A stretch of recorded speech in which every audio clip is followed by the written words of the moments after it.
আয়েশা বলতেছে দুনিয়ার সবাই জানে নবীর মেয়ে ফাতেমা, কিন্তু আল্লাহর নবী বলেছেন ফাতেমা হলো আমার মা। একদিন তিনটা বিবি নবীর কাছে বসে আছেন, তিনজন বিবি। নবী যখন বিবিদের কাছে বসে থাকেন তখন তিনি নবী থাকেন না, তিনি স্বামী হয়ে যান। সুবহানাল্লাহ বলে। আমার নবী যখন হাসান হোসেনের কাছে যান তখন নবী থাকেন না, তিনি নানা হয়ে যান। নবী যখন ফাতেমার কাছে যান তখন তিনি নবী থাকেন না, তিনি বাবা হয়ে যান। নবী যখন যেখানে গেছেন তখন সেখানে একটা রূপ নিয়েছেন। এজন্যে আমাদের নবী হচ্ছেন আমাদের আদর্শ। নামাজে যখন নবী দাঁড়ায় পায়ের গোড়া ফুলে ওঠে। আবার বদরের যুদ্ধে যখন নবী যায় ঘরের মধ্যে ঢুকে মাথার টুপি খুলে হেলমেট পরে এবং সৈনিকের পোশাক পরে ঘর থেকে বাড়ায়। কোমরের পেটে টাইট হয় না, আলীকে বলে আলী কোমরের বেলটা টাইট করে দাও। হয়তো আলী যতই টানে টাইট হয় না, কারণ পেটের মধ্যে খাওয়ার নাই, বুঝতেছে না, না খায় পেট ঠোঙ্গা মেরা আছে। আবু বকর বলি ইয়া রাসূলুল্লাহ, আপনি আল্লাহর নবী, আপনার কোমরের বেল্ট এত টাইট করতে হবে কেন?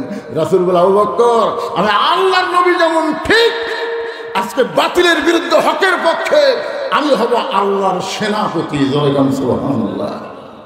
কি বুঝতেছেন? যেদিকে যাবেন নবী কয় নম্বরে আছে? কথা কয় না, কয় নম্বর? ওমর ফারুক বলতেছি ইয়া রাসূলুল্লাহ, আপনার পিছনে আজকে জোহরের নামাজ পড়ে আশ্চর্য হলাম। রাসূল বলে কেমনে? বলে প্রথম রাকাতে আপনি 3 বার সুবহানাল্লাহ আলা বলছেন, কিন্তু দ্বিতীয় রাকাতে 100-র বেশি আমরা সুবহানাল্লাহ আলা বলি, আপনি সেজদা তোলেন না। তৃতীয় রাকাত ঠিকই পড়াছেন, এই চতুর্থ রাকাত ঠিকই পড়াছেন, কিন্তু এই দ্বিতীয় সেজদা এত লম্বা দিলেন কেন? আল্লাহ রাসূল বললেন ওমর, তোমরা যখন সেজদা, আমি তো সেজদা, আমরা সবাই যখন সেজদাটা কি ওই ফাঁকে, ওই ফাঁক দিয়ে আমাদের কাতারের ফাঁক দিয়ে দুই পবিত্র এসে আমার পিঠের উপর চলেছে। দুই পবিত্র হাসান হোসেন, হাসান হোসেন নাম বলতেছে না, বলতেছে দুই পবিত্র আমার পিঠের উপর চড়ে বসলো। আমি এখন সেজদারত অবস্থায় ওদেরকে পিঠ থেকে নামাবার চাই, কিন্তু নামাজের মালিক আল্লাহ বলতেছে হাবিব, যতক্ষণ এরা দুইজন আপনার পিঠে বসে থাকবে ততক্ষণ আপনি সেজদা থেকে মাথা তুলতে পারবেন না। ওরা দুই ভাই যখন নামাজ চলে গেল তখন আমি সেজদা থেকে মাথা তুললাম। ওমর ফারুক দৌড়ে নবীকে বুকের মধ্যে নিয়ে বলে, আপনি শুধু নবী না, আপনি হলেন পৃথিবীর শ্রেষ্ঠ নানা। সুবহানাল্লাহ। কার দল করবেন? শেখ মুজিবেরও দল করা যাবে না, শহীদ জিয়ারও দল করা যাবে না, দল করা লাগবে কার? আরো জোরে জোরসে বলেন। কেন মুখত গামছা দিতে কারে? কি খোলো খোলো খোলো। এতদিন যা করছে করছে, আজ থেকে আমরা সবাই এখানে ওয়াদাবদ্ধ হব, আমরা কোনো মানুষের দল করব না। যতদিন দুনিয়াতে জীবিত থাকবো আল্লাহর দল করে দুনিয়া থেকে বিদায় নিব। ধরে কোন কথা ঠিক? তারা তারা ঠিক দুই হাত করে আল্লাহর দেখান, লিল্লাহি তাকবীর। খুব খেয়াল করে, আবু বকরের দল করা যাবে না। আবু বকর কি জাতা মাতা লোক? উমরের দল করা যাবে না। তার মানে বোঝা গেল মানুষের দল করা যাবে না, দল করতে হবে কার? আবু যর গিফারি বলে, ভাই তাহলে আবু বকরের দলেও যাবেন না, উমরের দলেও যাবেন না, তাহলে আপনি হামারগুলো যাচ্ছেন কোথায়? আলী বলতেছেন এমন একটা জায়গায় যাব যে জায়গায় গেলে মীমাংসা হবে। আমি তোমাদেরকে নিয়ে এমন একটা জায়গায় যাব যে জায়গায় গেলে কি হবে? আপনার বলেন তো, আপনাদের গ্রামে মীমাংসার জায়গা কোনটা? আপনাদের গ্রামে মীমাংসার জায়গা আছে না নাই? সে জায়গার নাম হলো মসজিদ। আওয়ামী লীগের মধ্যে যারা নামাজ পড়ে, বিএনপি যারা নামাজ পড়ে, জামাতে ইসলাম তাবলিগ যারা নামাজ পড়ে, মুয়াজ্জিন যখন আজান দেয় তখন তারা কোন দিকে যায়? যায় কি যায় না? তা আওয়ামী লীগ, বিএনপি, জাতীয় পার্টি, জামাত, তাবলিগ, পীর মুরিদি সবাই ঢুকে এক এক দলকে এক এক কাতার করে, না সব দল এক কাতার? আমি নিজের চোখে দেখছি, ডান পাশে আওয়ামী লীগ, বাম পাশে বিএনপি, মাঝখানে জামাত। আওয়ামী লীগ 4 আঙ্গুল সামনে গেছে, জামাত ইসলাম হাত ধরে টান মারতেছে, কে রে তুই কাতার চিনিস না? তুই কাতার বাদে সামনে গেছে কেন? আওয়ামী লীগ বলতেছে আমি খেয়াল করিনি ভাই, আমি খেয়াল করিনি। দেখছেন কে টান মারলো? ওইদিকে তাকায়নি, নিচের দিকে তাকাচ্ছে। যাই টান মারলো তাই হলো জামাত। কিন্তু ওই টান মারার দিকে তাকাই নেই, তাকাছে নিচের দিকে, জামাতের গোড়ার সাথে গোড়ালি মিল করতেছে। বিএনপি চালাইনুর পিছনে আছে, কেরে পাগলা, আগামী ইলেকশনে তোরা ক্ষমতার যাবো, পিছনে থাকিস। কারণ গোটা বাংলাদেশ তো আমি ঘুরতেছি, বুঝলেন, গোটা বাংলাদেশ ঘুরে যা দেখতেছি, মোটামুটি ধানের শীষের ভোট বেশি আছে মোটামুটি। হ্যাঁ, আরে বগুড়া লড়ে, আমি বগুড়া খেলে ওয়াজ করি নাকি? আজকে কি আমি বগুড়াতে ওয়াজ করতেছি? আরে পাগলা, একটা কথা বলতেছি, তাই আওয়ামী লীগ তো আর দাঁড়াচ্ছে না, এরকে সবগুলো এমপি পল আছে, জোরে কোন কথা ঠিক কিনা? এরা দাঁড়াবে, আপনাকে এই মহাদেবপুরকে দাঁড়াবে কোন মরদ? নৌকালে দাঁড়াক কর, আর চাপা থাকে নাকি কেন? কোনো মাছ দেখি, খালি খেয়াল চলবে, টার্গেট ঠিক। হ্যাঁ,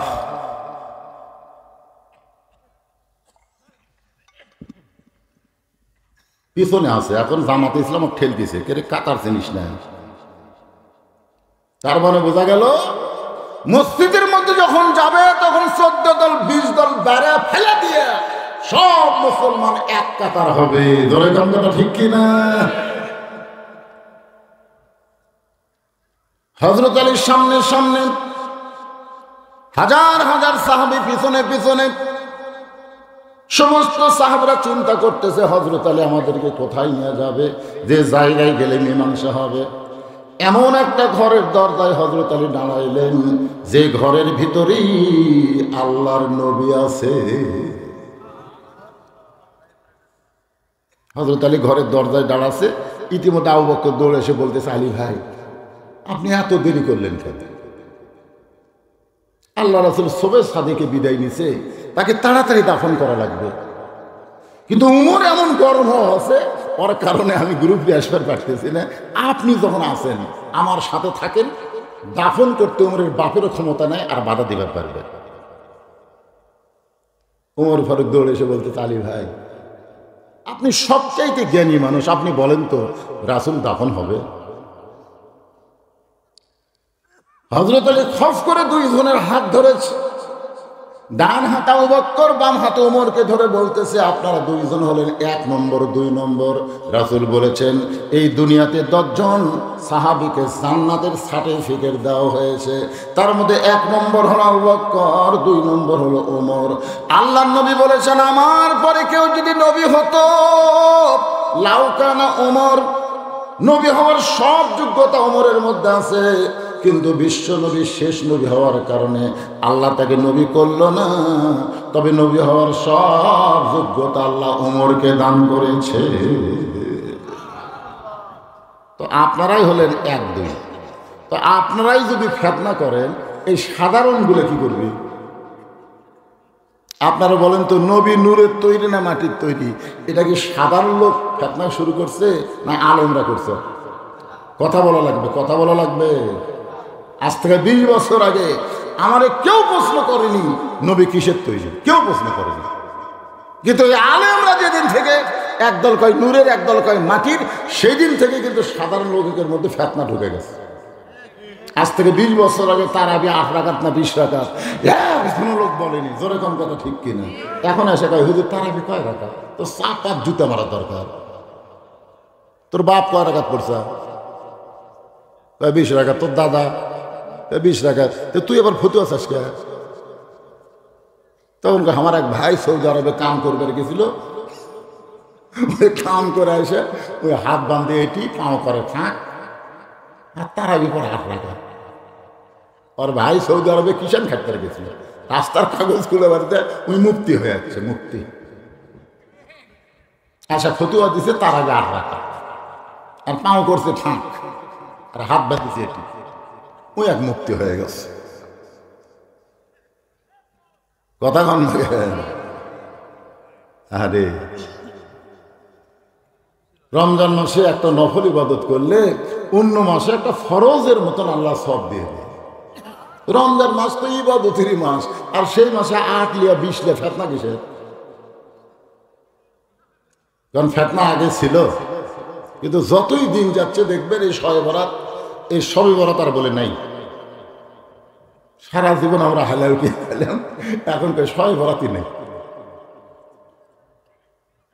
গরিবেরা যে কি খুশি হতো সয় বরাত পালে, বুঝলেন? এমন রুটি দেওয়া দিত আর 1 মাস শুকে খেত গরিবেরা। এখন গরিবেরা এই সারা কয়টা বলবির ফতুয়ার জন্য আমাদের খাওয়া শেষ।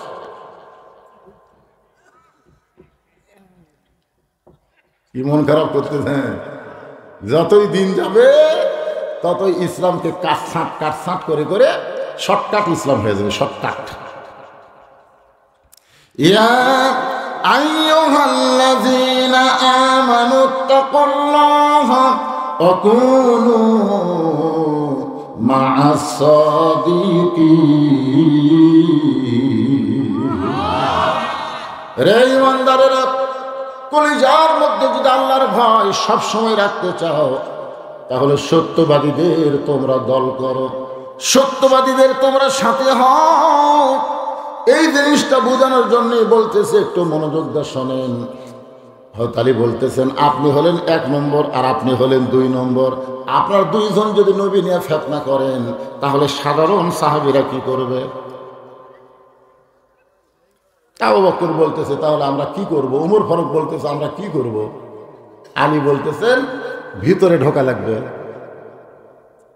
ভিতরে না ঢোকা পর্যন্ত কেমনে আপনারা বলেন যে নবী দাফন হবি না চেতন পাবি? কারণ আপনারা ভিতরেই ঢোকেননি। আপনারা বলেন তো ভিতরে ঢোকা লাগবে না? এই কোরআন শরীফের বাইরে থেকে কাম করলে হবি না ভিতরে ঢোকা লাগবে? আজকে বাংলাদেশের লোকেরা কোরআনের ভিতরেই ঢোকেনি, না ঢোকাই বলতেছে ইসলামে কোনো রাজনীতি নাই। ইসলামে কোনো রাজনীতি আছে কে? আপনি কোরআনের ভিতরে ঢোকেন, 29 পারা একটা সূরা আছে, নাম হলো রাজনীতির সূরা। কিসের সূরা?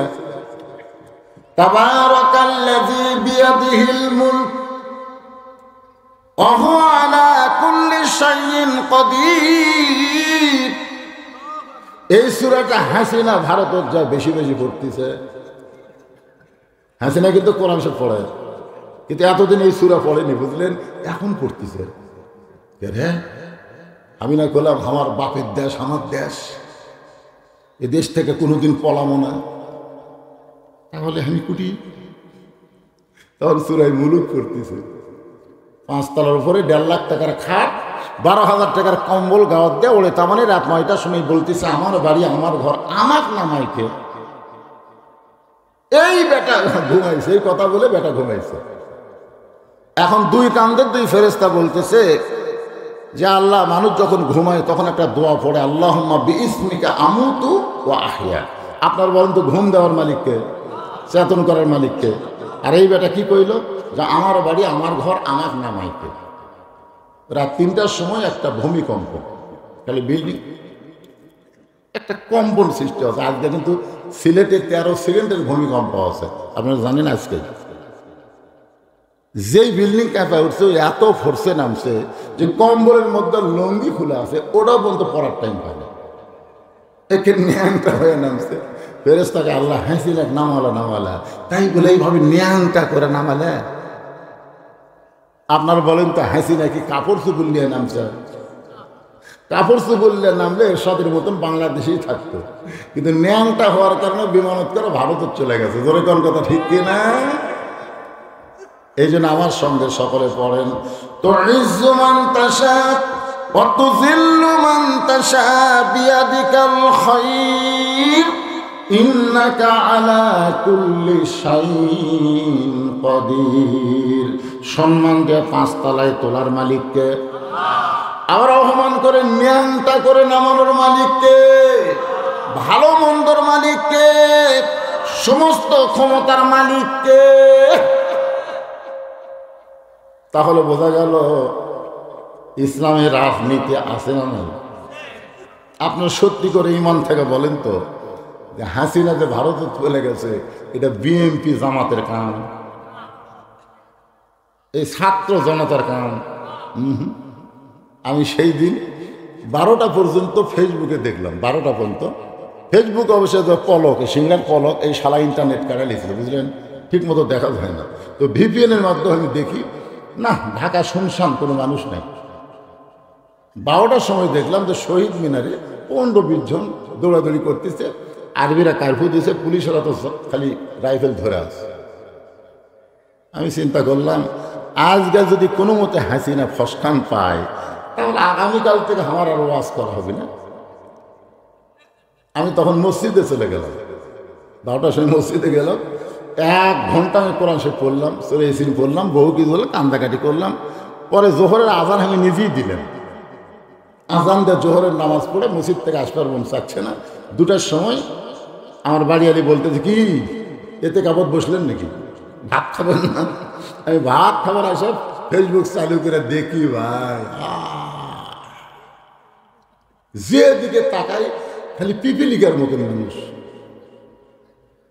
সঙ্গে সঙ্গে আমি কোরআন থেকে তেলাওয়াত করলাম, আলাম তারা কাইফা ফাআলা রাব্বুকা বিআসহাবিল ফিল আলাম ইয়াজআল কাইদাহুম ফি তাদলিল ওয়া আরসালা আলাইহিম তায়রান আবাবিল। আরে কিভাবে হাসিনা ফুলে গেল রে!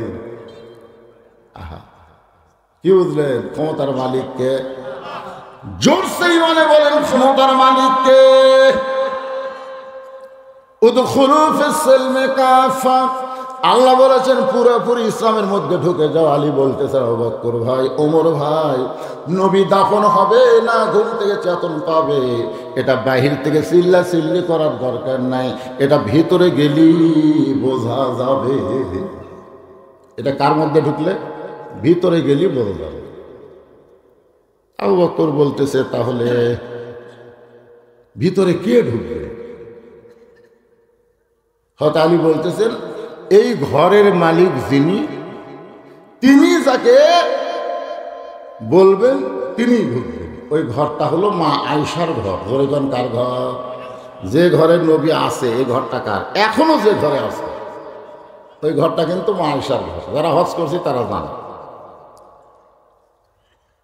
হযরত আলী বললেন, মা উম্মাহাতুল মুমিনিন, নবীর যত বিবি আছে সমস্ত বিবি হলো উম্মতের মা, আমাদের মা। জোরেগণ আমাদেরকে উম্মাহাতুল মুমিনিন। হযরত আলী ডাক দিলেন, মা। নবী নিয়ে বাহিরে গন্ডগোল শুরু হয়েছে। একদল বলতেছে নবী বিদায় নিছে, দাফন হবে, আর একদল বলতেছে নবী ঘুমের মধ্যে আছে, ডাক দিলি চেতন পাবে। মাগো মা, নবী নিয়ে ফিতনা শুরু হয়ে গেছে। ও মা, এখন ঘরের মধ্যে ঢুকে দেখতে হবে নবী বিদায় নিছে না চেতন হবে। মা, আপনি যাকে অনুমতি দিবেন তিনি ঘরের মধ্যে ঢুকবেন। ওমর ফারুক চিন্তা করতেছে, এটা যদি আয়েশার ঘর না হয়ে হাফসার ঘর হতো।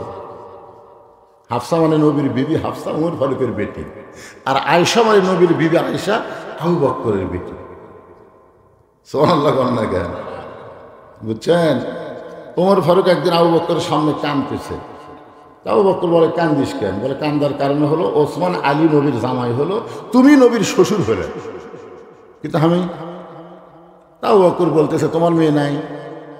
আছে তো, ওর সাথে বিয়ে দাও, আমরা 2 জন শ্বশুর হই, ওরা 2 জন জামাই হোক।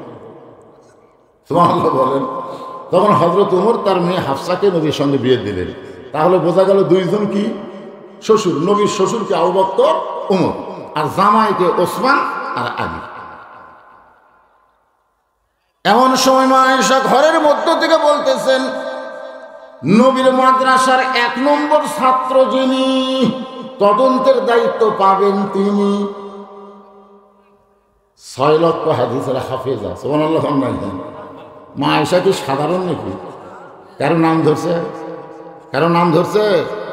এমন কথা বললেন যে নবীর মাদ্রাসার ছাত্র যিনি, তদন্ত 1 নম্বর ছাত্র যিনি, তদন্তের দায়িত্ব পাবেন তিনি। সমস্ত সাহাবারা এক বাক্যে চিল্লায় বললেন, 1 নম্বর ছাত্র হলেন হযরত আবু বকর। ওমর ফারুক আপত্তি করলেন না, কারণ এমন কথা বলেছেন সেখানে ওমরের খাওয়া নাই, ওসমানের খাওয়া নাই, আলীর খাওয়া নাই, খাওয়া হচ্ছে আবু বকরের। হযরত আলী বললেন, আবু বকর ভাই, মায়েশা যে কথা বলেছেন সেই কথা অনুযায়ী আপনি তদন্ত করবেন, আপনি ভিতরে ঢুকবেন, ভালো করে খেয়াল করবেন। নবী বিদায় নিছেন পাবে, একটু তদন্ত করার সময় খেয়াল করার দরকার আছে না নাই? দরকার আছে না নাই? হাসিনা তদন্ত করার সময় খেয়াল করে নাই। আল্লামা সাইদি হুজুরের মতন ভালো মানুষকে মিথ্যা তদন্ত করে 13 বছর জেলখানায় বন্দি করেছে, আবার হাসপাতালে নিয়ে গিয়ে তাকে হত্যা করেছে। জোরে কোন কথা ঠিক কিনা? তদন্ত করার সময় খেয়াল করা লাগবে। খেয়াল করে নাই মীর কাসেম আলীকে? মীর কাসেম আলীকে মিথ্যা ফাঁসি দিয়েছে, কারণ মীর কাসেম আলীর যেদিন ফাঁসি হবে, মীর কাসেম আলীর নাম শুনছেন আপনারা? যেদিন ফাঁসি হবে সেই দিন উকিল এসে বলতেছে, স্যার আজকে রাত 12টায় আপনার ফাঁসি হবে। তো রাত 12টায় ফাঁসি হবে, এখন কয়টা বাজে? বলে এখন রাত 9:30। বলতেছে এখনো তো অনেক সময় আছে রে, রাত 12টায় ফাঁসি হবে, কেবল রাত 9:30, এখনো 2.5 ঘন্টা টাইম আছে ভাই। তাহলে এক কাম করো উকিল সাহেব, আমি 2 ঘন্টা ঘুমাই। উকিল কয় পাগলা নাকি রে, 2.5 ঘন্টা পর ফাঁসি হবি, এবার 2 ঘন্টা ঘুম পাড়বি। উকিল মনে করতে ফাঁসির কথা মনে করে পাগলা হয়ে গেছে। উকিল যখন ঘর থেকে বার হয়ে যায়, 2 ঘন্টা পরে উকিল এসে দেখে মীর কাসেম আলী নাক ডাইটা ঘুম পাড়তেছে। ঘড়ির দিকে তাকে দেখে 8 ঘন্টা পর ফাঁসি হবি, আর সেই মানুষ ঘুম করতেছে, পাওতে এরকম লড়া দিছে। চেতন ভাই বলতেছে, ভাই রাত 12টা বাজছে নাকি? বলছে না স্যার, এখন 8 ঘন্টা আছে। মাশাআল্লাহ, এখন 8 ঘন্টা। ওযু করে 2 রাকাত নামাজ পড়ে, পবিত্র কোরআনের 2টা সূরা তেলাওয়াত করে, 3টা পাঞ্জাবি তার ছিল জেলখানার ভিতরে, যেটা সবচাইতে ভালো, সেটা গায়ে দিয়ে আতর সুরমা লাগায় বলতে, ভাইজান চলো যাই। উকিল কান্দার বলে, আপনি কি জানেন না আপনার ফাঁসি হবে? আপনি যেভাবে হাসতেছেন মনে হয় আপনি বিবাহ করার জন্য যাচ্ছেন, আপনি কি জানেন আপনার ফাঁসি হবে? মীর কাসেম আলী মুচকি মুচকি হাসে আর বলে, ঘুমের মধ্যে দেখলাম আল্লাহ আমার জন্য 8টা জান্নাতের দরজা খুলে রেখেছে। ওয়ালা তাকুলু লিমান ইউকতালু ফি সাবিলিল্লাহি আমওয়াতুন বাল আহইয়া ওয়ালাকিন লা তাশউরুন। আল্লাহ রাস্তায় যাদেরকে হত্যা করা হয়, আল্লাহ রাস্তায় যাদেরকে ফাঁসি দেওয়া হয়, তাদেরকে তোমরা মৃত্যু বলো না, আমি আল্লাহ বলতেছি তারা অমর। আপনারা বলেন তো, আবু সাইদ নাম শুনছেন? রংপুরে আবু সাইদ, ওই কি মরিছে? আমার এক চাচাতো ভাইয়ের ছেলে হয়েছে অনেকদিন পর। আমার কই, ভাইজান আপনি হুজুর মানুষ, একটা ভালো নাম রাখেন তো। আমি কইলাম এই মুহূর্তে ভালো নাম হলো আবু সাইদ। আমার ভাই সেই খুশি, আমাকে 500 টাকা দিয়ে বলতেছে, আমার আবু সাইদের কথা মনে নেই, বেটার নাম তো আবু সাইদ। এখন আমাদের গ্রামত আবু সাইদের বাপ, আবু সাইদের মা আর পুস্ত আবু সাইদ কোলের মধ্যে ব্যবহৃত তো ব্যবহার করতেছে। মরছে আবু সাইদ, মরছে না, আর একটা আছে। আমার এক খালা তো বোনের মেয়ে হয়েছে। খালা আমার মোবাইল করে বললো, বাবা তুমি আলেম মানুষ, একটা ভালো নাম বলো তো, তোমার বোনের মেয়ে হয়েছে, একটা ভালো নাম বলো। আমি বললাম, খালা এই মুহূর্তে একটা ভালো নাম হলো হাসিনা। যেই বসে হাসিনা, খালা 30 সেকেন্ড খালি মোবাইল ধরে আছে, কথা কয় না, গো গো গো করতেছে। আমি বললাম, কে খালা পছন্দ? এই তুই আলেম না জানেন রে, তোরে আমি কইলাম একটা ভালো নাম কর, আপনি খুনি হাসিনার নাম করবি। তখন তো বুঝলাম আবু সাইদ মরে নাই, হাসিনাই পচে গেছে। ধরে খন্ডনা ঠিক না, কোনো আশা দেখি কার সাথে হবে, হাসিনা না আবু সাইদ? মীর কাসেম আলীর সঙ্গে হবেন, একটু মনোযোগ দিয়ে শুনবেন। আইয়ুহাল্লাযীনা আমানুত্তাকুল্লাহা ওয়া কুনু মা'আস সাদিকিন। আল্লাহু আকবার। হযরত আবু বকর মা আয়েশার ঘরের দরজায় গিয়ে সালাম দিলেন, আসসালামু আলাইকা ইয়া রাসূলুল্লাহ, আসসালামু আলাইকা ইয়া হাবিবাল্লাহ, আসসালামু আলাইকা ইয়া নবী আল্লাহ। ওমর ফারুক বলতেছে, আলী ভাই, আবু বকর রাদিয়াল্লাহু যেভাবে সালাম দিল, এটা তো বিদায় নেওয়ার সালাম নয়। আপনারা খেয়াল করছেন, আসসালামু আলাইকা ইয়া রাসূলুল্লাহ, আপনারা কিভাবে সালাম দেন? আপনার যদি কেউ আমাকে বলেন, হুজুর হুজুর আসসালামু আলাইকুম, সালাম হবে না, আগে হুজুর কয়ে পরে সালাম দিচ্ছে। আপনি যদি বলে চেয়ারম্যান সাহেব আসসালামু আলাইকুম, সালাম হবে না, কারণ আগে চেয়ারম্যান কয়ে তারপরে সালাম দিচ্ছে। আপনার যদি বলে ইয়া নবী সালাম আলাইকা, তাহলে সালাম হবে না, কারণ আগে ইয়া নবী কয়ে পরে সালাম দিচ্ছেন। রাসূল বলেছেন আসসালামু ক্বাবলাল কালাম, আগে সালাম তারপরে কালাম। এখন আপনারা কোনটার মধ্যে থাকবেন? ইয়া নবী সালাম আলাইকা, আগে ইয়া নবী করলে সালাম বাতিল, আগে কি বলা লাগবে? আসসালামু আলাইকা ইয়া নবী, আসসালামু আলাইকা ইয়া রাসূলুল্লাহ, আসসালামু আলাইকা ইয়া হাবিবাল্লাহ। যারা হজ করেছেন, এখানে যারা হাজি আছেন, আপনি হজ করেন, আপনি কিভাবে সালাম দিচ্ছেন? এইভাবে হাজিনা করছেন নাকি? এই হাজি নাই, আপনার নিচে হাজি নাই। আবার অনেকে যাবি আর কি হুজুরা ফেতনা লাগাতে গেল, ইয়া নবীর দলেরা কবি হুজুর ফেতনা লাগাতে গেল। আমি ফেতনা লাগাইনি, হাদিস করেছি আসসালামু ক্বাবলাল কালাম, কোনো কথাবার্তা বলার আগেই দেওয়া লাগবে কি? হযরত আবু বকর সালাম দিলেন, আসসালামু আলাইকা ইয়া রাসূলুল্লাহ, আসসালামু আলাইকা ইয়া হাবিবাল্লাহ, আসসালামু আলাইকা ইয়া নবী আল্লাহ। সঙ্গে সঙ্গে মা আয়েশা দরজা খুলছে। যেই মাত্র দরজা খুলেছে হযরত আবু বকর ঘরের মধ্যে ঢুকছেন, ঢোকা মাত্র ওই মা আয়েশা দরজা বন্ধ করে দিয়া বাবার হাত খস করে ধরছে। মা আয়েশা দরজা বন্ধ করে দেয়, বাবার হাত ধরছে, ধরে বলতেছে, বাবা আপনি তদন্ত করবেন। বলে, তুই না আমার নাম করলি, তুই কইলি নবীর মাদ্রাসার 1 নম্বর ছাত্র যিনি, তদন্তের দায়িত্ব পাবেন তিনি, তো সেই হিসাবে তো আমি ঢুকলাম। আয়েশা বললেন, বাবা নবীর তদন্তের আগে আমার 3টা প্রশ্নের উত্তর দেওয়া লাগবে। 1 নম্বর প্রশ্ন হলো, আপনি কি আল্লাহর কোরআনকে দাফন করতে পারবেন? আপনি সত্যি করে বলেন তো বাবা, আপনি কি আল্লাহর কোরআনকে দাফন করতে পারবেন? আবু বকর, আয়েশা, কোরআন কোনোদিন দাফন করা যাবে না। আয়েশা বললেন, বাবা আপনি বাহিরের মানুষ, আপনি ভিতরের খবর জানেন না। আমি 6 বছর বয়সে নবীর সঙ্গে আমার বিয়ে হয়েছে, 9 বছর আমি নবীর ঘরে আইছি, আজকে 18 বছর আমার বয়স চলতেছে। এই 9 বছরে নবীর সঙ্গে থাইকা আমি যতটুকু দেখেছি, আল্লাহর কোরআন যেমন, আল্লাহর নবী হলো তেমন। কোরআনকে যদি দাফন করা না যায় বাবা, তাহলে নবীকেও দাফন করা যাবে না।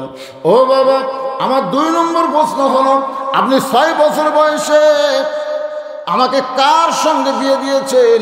মানুষের সঙ্গে বিয়ে দিয়েছেন না নবীর সঙ্গে বিয়ে দিয়েছেন? আমার 3 নম্বর প্রশ্ন হলো, বাবা আমার জন্য আপনি বিয়ে দিয়েছেন না আপনার জন্য আমাকে বিয়ে দিয়েছেন? এই 3টা প্রশ্নের উত্তর দিবেন, তারপরে নবীর তদন্ত করতে যাবেন। আপনারা কি প্রশ্ন 3টা বুঝেছেন? বুঝছেন? বুঝলেন? 1 নম্বর প্রশ্ন হলো, আপনি কি আল্লাহর কোরআনকে দাফন করতে পারবেন? 2 নম্বর প্রশ্ন হলো, আমাকে বিয়ে দিয়েছেন কার সাথে? নবীর সাথে না মানুষের সাথে? 3 নম্বর প্রশ্ন হলো, আমাকে বিয়ে দিয়েছেন আমার জন্য না আপনার জন্য? আবু বকর বলে, আয়েশা হাজার হাজার মানুষ বাহিরে দাঁড়িয়ে আছে, হাজার হাজার সাহাবী বাহিরে দাঁড়িয়ে আছে, তুমি আমাকে ঘরের মধ্যে তদন্তের জন্য বলেছো, আমি নবীকে তদন্ত করতে চাই। এই বলে আবু বকর রাদিয়াল্লাহু যখন নবীর দিকে পা বাড়ায়, এমন সময় একটা জান্নাতের কান্না শুনতে পায়। আবু বকর আয়েশা ঘরের কোনো অন্ধকার দেখা যায়, ওই অন্ধকারের মধ্যে এমন করে কে কাঁদতেছে, এই কান্না মনে হয় দুনিয়ার কান্না নয়, এই কান্না মনে হয় আল্লাহর জান্নাত কাঁদতেছে। আয়েশা বলে বাবা, ওই ঘরের কোনায় আল্লাহ নবীর পাশে বসে যিনি কাঁদতেছেন তিনি হলেন নবীর মা, তিনি হলেন নবীর মা। আবু বকর বলে আয়েশা তুমি কি পাগলি হয়ে গেছো? নবীর মা 6 বছর বয়সে দুনিয়া থেকে বিদায় নিল, তাহলে নবীর মা কেমনে কাঁদতেছে? আয়েশা বলতেছে বাবা, দুনিয়ার সবাই জানে নবীর মেয়ে ফাতেমা, কিন্তু আল্লাহর নবী আমাকে বলেছে ফাতেমা হইল আমার মা। সুবহানাল্লাহ কন্যা কেন? আয়েশা বলতেছে দুনিয়ার সবাই জানে নবীর মেয়ে ফাতেমা, কিন্তু আল্লাহর নবী বলেছেন ফাতেমা হলো আমার মা। একদিন 3টা বিবি নবীর কাছে বসে আছেন, 3 জন বিবি। নবী যখন বিবিদের কাছে বসে থাকেন তখন তিনি নবী থাকেন না, তিনি স্বামী হয়ে যান। সুবহানাল্লাহ বলে। আমার নবী যখন হাসান হোসেনের কাছে যান তখন নবী থাকেন না, তিনি নানা হয়ে যান। নবী যখন ফাতেমার কাছে যান তখন তিনি নবী থাকেন না, তিনি বাবা হয়ে যান। নবী যখন যেখানে গেছেন তখন সেখানে একটা রূপ নিয়েছেন। এই জন্যে আমাদের নবী হচ্ছেন আমাদের আদর্শ। নামাজে যখন নবী দাঁড়ায় পায়ের গোড়া ফুলে ওঠে। আবার বদরে যুদ্ধে যখন নবী যায় ঘরের মধ্যে ঢুকে মাথার টুপি খুলে হেলমেট পরে এবং সৈনিকের পোশাক পরে ঘর থেকে বাড়ায়। কোমরের পেটে টাইট হয় না, আলীকে বলে আলী কোমরের বেলটা টাইট করে দাও। হয়তো আলী যতই টানে টাইট হয় না, কারণ পেটের মধ্যে খাবার নেই, বুঝতেছে না, না খায় পেট ঠোঙ্গা মেরা আছে। আবু বকর বলে ইয়া রাসূলুল্লাহ, আপনি আল্লাহর নবী, আপনার কোমরের বেল্ট এত টাইট করতে হবে কেন? রাসূল বলে আবু বকর, আমি আল্লাহর নবী যেমন ঠিক আজকে বাতিলের বিরুদ্ধে হকের পক্ষে, আমি হব আল্লাহর সেনাপতি। সুবহানাল্লাহ। কি বুঝতেছেন? যেদিকে যাবেন নবী কয় নম্বরে আছে? কথা কয় না, কয় নম্বর? ওমর ফারুক বলতেছে ইয়া রাসূলুল্লাহ, আপনার পিছনে আজকে জোহরের নামাজ পড়ে আশ্চর্য হলাম। রাসূল বলে কেমনে? বলে প্রথম রাকাতে আপনি 3 বার সুবহানাল্লাহ আলা বলছেন, কিন্তু দ্বিতীয় রাকাতে 100-র বেশি আমরা সুবহানাল্লাহ আলা বলি, আপনি সেজদা তোলেন না। তৃতীয় রাকাত ঠিকই পড়াছেন, এই চতুর্থ রাকাতও ঠিকই পড়াছেন, কিন্তু এই দ্বিতীয় সেজদা এত লম্বা দিলেন কেন? আল্লাহ রাসূল বললেন ওমর, তোমরা যখন সেজদা, আমি তো সেজদা, আমরা সবাই যখন সেজদাটা কি ওই ফাঁকে, ওই ফাঁক দিয়ে আমাদের কাতারের ফাঁক দিয়ে 2 পবিত্র এসে আমার পিঠের উপর চলেছে। 2 পবিত্র। হাসান হোসেন, হাসান হোসেন নাম বলতেছে না, বলতেছে 2 পবিত্র আমার পিঠের উপর চড়ে বসলো। আমি এখন সেজদারত অবস্থায় ওদেরকে পিঠ থেকে নামাবার চাই, কিন্তু নামাজের মালিক আল্লাহ বলতেছে হাবিব, যতক্ষণ এরা 2 জন আপনার পিঠে বসে থাকবে ততক্ষণ আপনি সেজদা থেকে মাথা তুলতে পারবেন না। ওরা 2 ভাই যখন নামায় চলে গেল তখন আমি সেজদা থেকে মাথা তুললাম। ওমর ফারুক দৌড়ে নবীকে বুকের মধ্যে নিয়ে বলে, আপনি শুধু নবী না, আপনি হলেন পৃথিবীর শ্রেষ্ঠ নানা। সুবহানাল্লাহ।